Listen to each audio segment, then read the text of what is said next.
Je cherche refuge auprès d'Allah contre le maudit Satan. Je commence au nom d'Allah, le plus gracieux, le plus miséricordieux. Je salue les téléspectateurs et les auditeurs de la chaîne. Chers amis, une vidéo et des photos du prince héritier saoudien Mohammed bin Salman ont récemment fait sensation. On l'a vu escalader le toit de la Kaaba. Selon certaines informations, un miracle se serait produit lorsque le prince héritier Mohammed bin Salman a escaladé le toit de la Kaaba. Le toit de la voiture, qui a choqué tout le monde, a suscité la controverse. Les gens se sont demandé si le fait de monter sur le toit de la Kaaba était quelque chose que personne n'avait jamais fait, ni un prince, ni un ministre, ni un ancien roi saoudien ou un roi saoudien actuel. D'où la question suivante, pourquoi a-t-il fait cela? Cette action est-elle autorisée? S'agit-il d'un manque de respect à l'égard de la Kaaba? Dans la vidéo d'aujourd'hui, nous allons parler en détail de cette question et vous informer de la réalité de la situation. Nous irons au fond des choses. Restez avec nous jusqu'à la fin de la vidéo. Abonnez-vous à notre chaîne. Cliquez sur l'icône de la cloche pour être informé en temps voulu de nos prochaines vidéos. Commençons. Dans la vidéo d'aujourd'hui,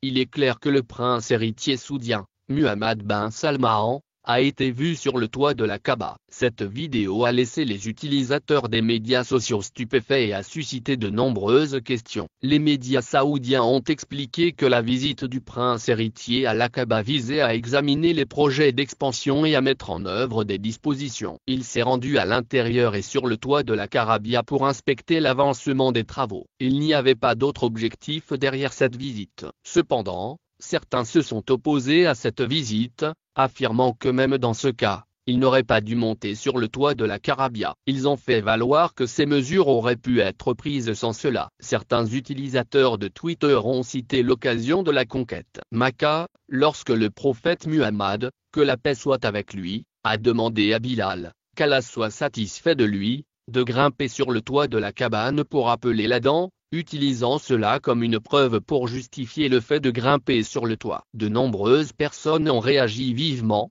arguant que le prince héritier ne pouvait être assimilé à un compagnon du prophète. Les érudits ont précisé qu'il s'agissait d'un makruh. La prière sur le toit du Karar n'est autorisée que pour l'entretien ou les réparations. De même, monter sur le toit d'une mosquée n'est autorisé que lorsque la mosquée est surpeuplée. Le toit du Karar n'est escaladé qu'à des fins de nettoyage, de réparation ou d'entretien, ce qui était le but de la visite de Mohammed bin Salman. Son action est donc autorisée. Outre la vidéo, d'autres photos du prince héritier Mohammed bin Salman sont devenues virales sur les médias sociaux. On le voit prier à l'intérieur de la Kaaba. Ces photos ont été prises lors de sa visite à Masjid al-Haram. Il a examiné les plans d'expansion et de construction. Sur certaines photos, on le voit effectuer le lavage rituel de la Kaaba. Il a passé en revue les travaux d'agrandissement et les installations mises à la disposition des fidèles. Le prince héritier a effectué le tawa autour de la Kaaba et est également monté sur son toit, comme vous venez de le voir dans la vidéo. Certains musulmans ont envié sa chance après avoir regardé cette vidéo. Il convient de mentionner que le prince héritier Mohammed bin Salman est déterminé à développer l'Arabie saoudite sur des bases modernes. Sa vision est claire. D'ici à 2030,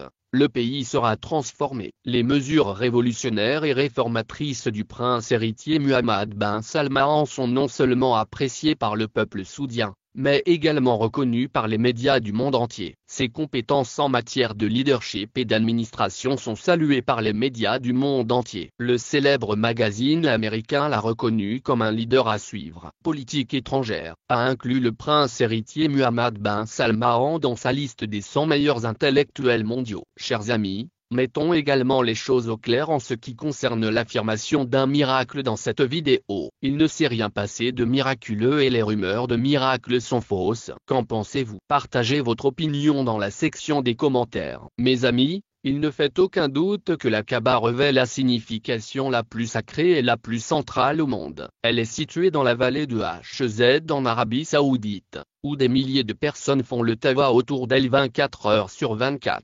Les images sacrées de la Kaaba ornent des millions de maisons et des milliards de musulmans dans le monde se tournent vers elles pour en faire leur qibla. Ils y accomplissent leurs 5 prières quotidiennes. La forme cubique de la Kaaba revêt également une grande importance historique. Nous allons maintenant partager avec vous quelques faits moins connus sur la Kaaba. La Kaaba que nous voyons aujourd'hui n'a pas la même forme qu'à l'époque des prophètes Ibrahim et Ismaël. Cela est dû à des catastrophes naturelles et à d'autres incidents qui, au fil du temps, l'ont obligée à être reconstruite à plusieurs reprises. Nous savons tous que c'est vrai. La reconstruction de la Kaaba a eu lieu avant que le prophète Muhammad, paix sur lui, ne reçoive sa prophétie. À cette époque, le prophète, paix sur lui, a évité un grand conflit grâce à sa prévoyance. Pour ce faire, il a placé la pierre noire sur un tissu et a demandé au chef de chaque tribu de la soulever. La Kaaba a été reconstruite à plusieurs reprises au fil du temps. La dernière grande reconstruction a eu lieu en 1996,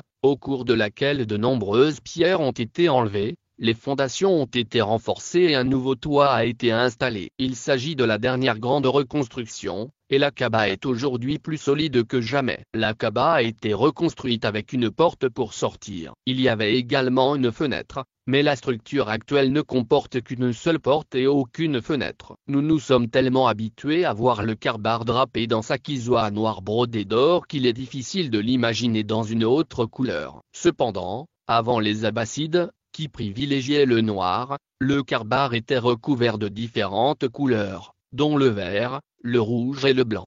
Lors de la conquête de la Mecque, le prophète Muhammad, paix sur lui, reçut les clés de la Kaaba. Il ne les garda pas. Il les rendit à Uthman bin Talha de la famille Banu Shaba. À ce jour, la famille Banu Shaba est la gardienne traditionnelle des clés de la Kaaba. Ceci est conforme aux paroles bénies du prophète, paix sur lui. Les clés resteront en leur possession jusqu'au jour du jugement, à moins qu'elles ne leur soient retirées par la force et par des moyens injustes. Dans le passé, la Kaaba était ouverte au public 2 fois par semaine, et tout le monde pouvait entrer et prier à l'intérieur. Cependant, en raison de l'augmentation du nombre de pèlerins et pour d'autres raisons, la Kaaba n'est plus ouverte que 2 fois par an et uniquement pour le profil haut.